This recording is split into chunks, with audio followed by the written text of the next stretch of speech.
Abashaho bashatu birwara rya Hoima Regional Referral Hospital baryo mu nkomo ya police kandi barimo Brenda Katwesije ow'emyaka 39 y'obukuru orukora mu CT scan, Julius Kasada ow'emyaka 54 orukuchebera endwara na Aran Basaija ow'emyaka 26 obire nashomo bushaho abo kwija komwa kizireho bwanyuma yo kushabana muyambi na yiya ow'emyaka 4 emitwara 35 barokumuyamba kukora scan aha mwana we ow'emyaka 17 owiyaresero mu irwareri ayino obuzobu bwo munda babanze bamusaba sente kumuya umusahi kandi bwahikire mu radiography kumukora CT scan bamusaba emitwaro 30 bwamazire kusasura kuba nendo bujanje biyeterere nduru yanterere simu yansaba mbitahe mukani nyaragira security ya hairwaro hano aba UPDF aba bagenda sente zo bazibayihaho kandi tubakwasize polisi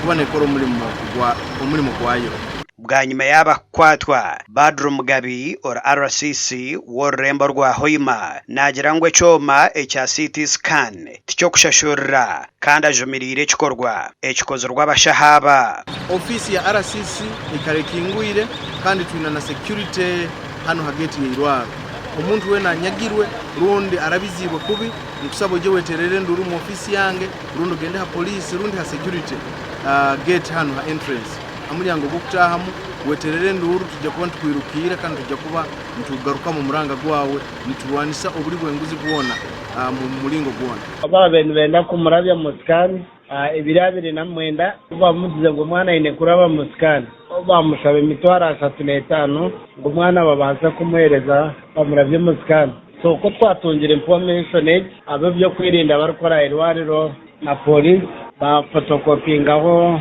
mitwara 3 notes z'emitwara 5 bazerezo muzi twabakwata nazo bitwe Dr. Ibrahim Bwaga orukurirwa reri nagira ngo kukora CT scan abantu bine kushashura sente omu URA kandi sente zirya hagati y'emitwari 12 na 17 ezatirwe h'ekitongore eky'ebyamagara. Even today if you come we shall tell you that the CT scan is to be paid for, but you pay to URA in private wing. Again I'm maintaining no staff is allowed to touch money. The CT scan is to be paid for. That one is known even by the Ministry of Health. How much? 120,000. Then the one with contrast is 170. URA is the authorized collector of funds in private wing.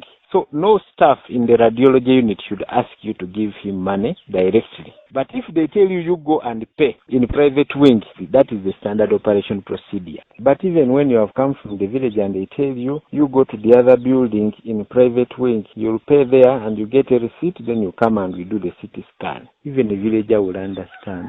Esabite huire TV West kakore kabebembezi bahamize kwa bakazo mwihanga nibafa munonga barukuzara ahabwo butabafaho wabo tatire yo sente gasha kwa Ambrose nuwaga bakatoto